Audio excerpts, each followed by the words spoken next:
Hello everyone and welcome to the lecture on Google Cloud Storage. So this lecture will contain all these topics. What is cloud storage? Core concepts and how it works. Bucket location types. Bucket namespace. Access. Storage classes. Storage class transitions. Data protection features. Service integrations. Security. Advanced patterns. Exam tips and gotchas. First topic, what is cloud storage? Cloud storage is Google Cloud's fully managed object storage service. It is designed to hold any amount of unstructured data without you managing servers or disks. Think of cloud storage like an infinite, globally accessible warehouse of labeled boxes. You drop in a file such as an image, video, backup, CSV file, or model weight, basically anything, and then attach a label and metadata, and Google handles durability, availability, and scaling for you. Cloud storage exists because virtual machines, databases, and analytics engines all need a reliable place to park files. These files are not rows in a table or blocks on a disk, and traditional file servers cannot scale to petabytes or serve users from every continent. Second topic, core concepts and how it works. The mental model for cloud storage is built on three words: projects, buckets, and objects. These form the foundation how everything is organized. A bucket is a container for objects. Its name must be globally unique across every Google Cloud customer, not just your organization. Each bucket belongs to a single project and follows the hierarchy. So we have the organization, 2 folders, 2 projects, 2 buckets, and 2 objects. An object is an immutable file plus metadata. The file itself is the binary payload, and the metadata describes it. Updates in cloud storage are actually overwrites. There are no in-place edits. So when you update an object, a fresh new version is written each time. Each object has 2 version numbers. The generation number tracks content changes, and the meta generation number tracks metadata changes. You can reference exact versions and use preconditions to prevent race conditions during concurrent writes. Third topic, bucket location types. Buckets are created in a location, and that choice drives latency, cost, and availability for your data. Region means the bucket lives in a single geographic area. It gives you the lowest latency and the lowest cost. It is the best fit when your compute lives nearby. Second type is dual region. Dual region pins your data to two specific regions. You get built-in geo redundancy, strong performance from either side, and you can read from either region. Third, multi-region spreads data across a continent. The available zones are US, EU, and Asia. It is designed for globally distributed reads. All three location types offer strong global consistency for reads, writes, and list operations. There is no eventual consistency gap to reason about in cloud storage. Bucket relocation is now available to move a bucket between locations without recopying the whole data. However, the initial choice still matters because relocation is a managed migration, not a free toggle. Fourth topic is bucket namespace. In a flat namespace, objects sit in a flat key value store. So slashes in object names, like for example photos / 2026 / cat.jpg, are just part of the string. So prefixes and delimiters are used to mimic folder hierarchy. So in this example, in the database, it will be like photos / 2026. So for us, it may look like a folder, but how the cloud storage will retrieve the object, basically this is the whole key, the whole string, photos / 2026.cat.jpg. And where this object stored, database will find out where it's stored and it will fetch you the object. Hierarchical namespace is ideal for Hadoop workloads. Spark workloads and AI training. It has been generally available since late 2024 and provides true folder resources, atomic renames, and roughly 8 times higher initial queries per second per bucket. So this is a separate feature. So you have flat namespace, but you can all opt for hierarchical namespaces if your workloads are like, let's say, analytics, Hadoop workloads, or AI training. The namespace choice is made at bucket creation and cannot be switched later. This is an irreversible decision. So plan your workload needs upfront before creating the bucket. Managed folders is a related feature that applies IAM policies to a prefix inside a traditional flat bucket. So prefix is basically a folder. So what looks like a folder to us? It gives you prefix scoped permissions without the full hierarchical mode. Fifth topic is access. You reach cloud storage over an HTTPS JSON or XML API. The recommended command line tool is gcloud storage, which supersedes the older gsutil.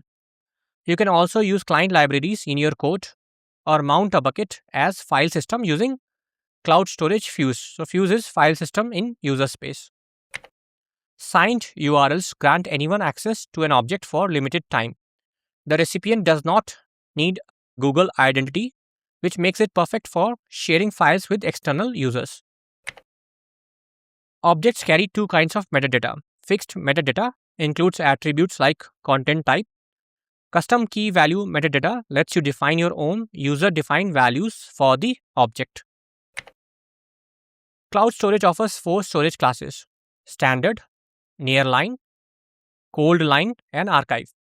The class is set at the object level, and you can change it over time as access patterns shift. So next topic is storage classes. Storage classes trade cost for access frequency. The less often you access data, the cheaper it is to store, but the rules around minimum durations become stricter. Standard is for hot data. Use it for websites, analytics, and streaming where access is frequent. Nearline is for data that is read less than once a month. Typical use cases include backups and long tail content. Third one, cold line, targets quarterly access, meaning data read roughly every 90 days. It is ideal for disaster recovery files and old logs. Archive is for once a year retrievals, disaster recovery, and long-term compliance retention. All 4 storage classes returns objects at millisecond latency. This distinguishes Google Cloud Storage from retrieval-based archive tiers in other clouds like AWS and Azure, where you have to wait hours for thawing. Thawing is basically you have to give a request and then the data will be hydrated and will be given back to you. Each colder class carries a minimum storage duration. Nearline is 30 days, cold line is 90 days, and archive is 365 days. If you delete or move an object before its window closes, you still pay for the remaining time. Seventh topic is storage class transitions. Object lifecycle management automates storage class transitions and automated deletions. You configure rules based on age, non-current version count, or custom conditions, and the engine applies them. Auto class watches access patterns per object automatically. It tracks each object individually. Auto moves them between tiers, including cold line and archive, and needs no rules. It is the best choice for unpredictable workloads where you cannot model access patterns upfront. Eighth topic is data protection features. Object versioning preserves non-current versions of objects.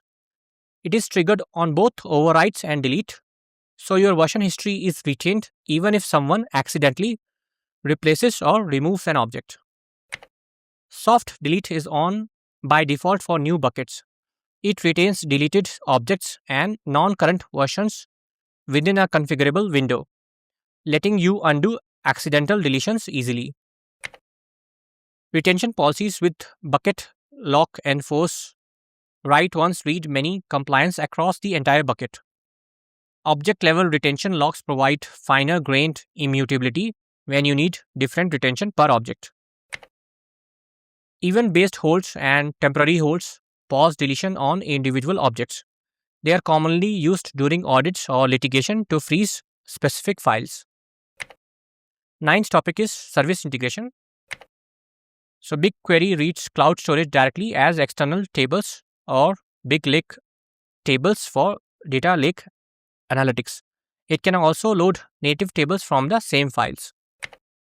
Dataflow, Dataproc, and Cloud Composer all use cloud storage to stage code in buckets, hold temporary files, read input data, write output data, and orchestrate workflows. Vertex AI training jobs pull datasets from cloud storage and model artifacts, checkpoints, batch predictions, land back in buckets. Large pipeline typically mount buckets through cloud storage fuse, so PyTorch and TensorFlow can treat remote objects as local files. PubSub notifications publish object change events, and Event Arc triggers Cloud Run services and Cloud Run functions.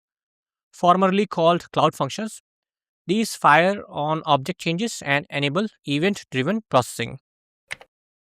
Compute Engine VM workloads and Google Kubernetes Engine Kubernetes workloads use buckets as durable shared object store. Cloud Content Delivery Network and Media CDN front public buckets to serve static assets globally. Media CDN specializes in video streaming delivery.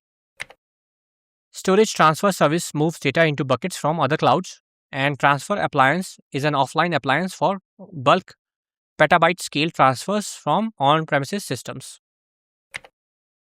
Cloud Logging exports log syncs into buckets for long-term log archival. Cloud Build stores artifacts there. Terraform state lives in buckets, and Dataflow templates are also stored in cloud storage. 10th topic is security. First one, access control starts with IAM at both project level and the bucket level. You grant principal-based permissions using project and bucket roles. Uniform bucket level access is the recommended default for new buckets. It disables legacy ACLs and gives you single IAM-based model that is simpler to audit. Fine-grained mode keeps access control list active for per object permissions. So this is the legacy approach, and any new design should avoid it. Encryption at rest is always on by default. You choose between Google managed keys or customer managed keys in Cloud Key Management Service, or customer supplied keys that Google never stores. Signed URLs delegate time limited access using expiring tokens. No Google identity is required, making them ideal for sharing large files with external users. VPC service controls draw a perimeter around buckets and related services. This blocks data exfiltration and protects against credential leaks. Public access prevention blocks public grants. It rejects all users and all authenticated users, acting as a guardrail against accidental public exposure of your data. Bucket lock and cloud audit locks work together for compliance. Object retention locks enforce write once, read many timelines with write once, read many semantics. And every API call is logged in cloud audit logs for a complete forensic record. 11th topic is advanced patterns. Multi-region and dual-region buckets provide high availability and disaster recovery without any application logic. The replication is built into the bucket itself. Dual region with turbo replication targets a 15-minute recovery point objective. This is designed for regulatory workloads that cannot tolerate the loser default replication window. Lifecycle rules drives cost optimization by tiering data across storage classes. Standard flows to nearline at 30 days, to cold line at 90 days, and archive at a year, and deletion later, or the same journey handled automatically by autoclass. Data lake architecture park raw files in cloud storage and let BigQuery, Dataflow, and Dataproc process them in place without moving the data. 12th topic is exam tips and gotchas. So first one, bucket names are globally unique across every Google Cloud customer, not just your own project. Claim your bucket names carefully because once taken, nobody else can use that name. Minimum storage durations are 30 days for nearline, 90 days for codeline, and 365 days for archive. You are built for this full duration whether the object stays or not. Cloud storage is strongly consistent everywhere. Any exam answer claiming eventual consistency is wrong. So this strong consistency applies across all regions and all location types. Multi-region replication is fully automatic and built-in. It is not something you configure or enable manually. Uniform bucket level access disables access control list entirely. It should be the default for new designs because it provides a simpler permission model. Object versioning alone grows cost forever without a lifecycle rule to prune non-current versions. Always pair versioning with a lifecycle rule that removes old versions after a defined period. Signed URLs do not require the recipient to have a Google Cloud identity. The recipient can be anyone and they get pre-signed access for a limited time. Bucket location choice still matters upfront, even though relocation is now available.